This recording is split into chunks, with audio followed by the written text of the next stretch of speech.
And now I come to the high point of my message, negatively first. The words which you expect from me and which I cannot pronounce without full awareness of their gravity and solemnity. Never one against the other. Never, never again. Was it not principally for this purpose that the United Nations came into being?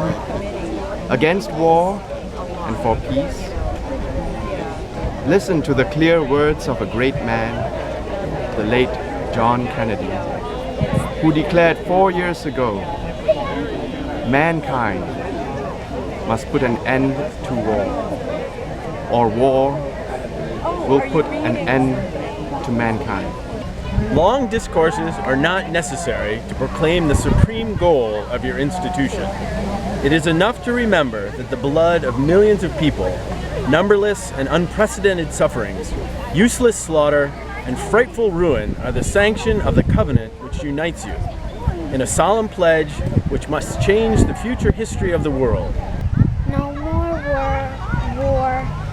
war never again. It is peace, which must guide the destinies of people and all the humankind. Peace, as you know, is not built slowly by means of politics and balance of forces and of interests.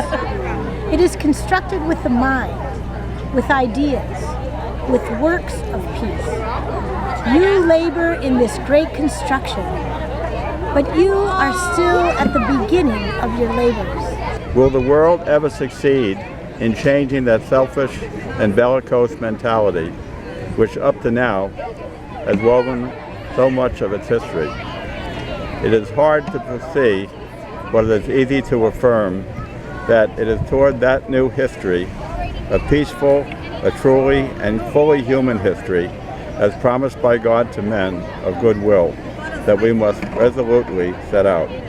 The roads lie well marked before you. The first one is that of disarmament. If you wish to be brothers, let the weapons fall from your hands. One cannot love with offensive weapons in his hands.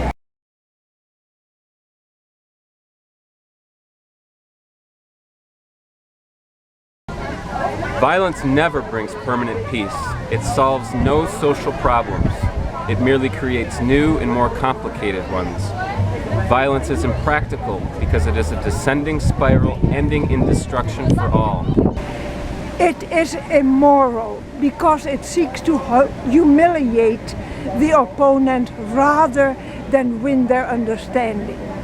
It seeks to annihilate rather than convert. Violence is immoral because it thrives on hatred rather than love. It destroys community and makes brotherhood impossible. It leaves society in monologue rather than dialogue. Violence ends up defeating itself. It creates bitterness in the survivors and brutality in the destroyers.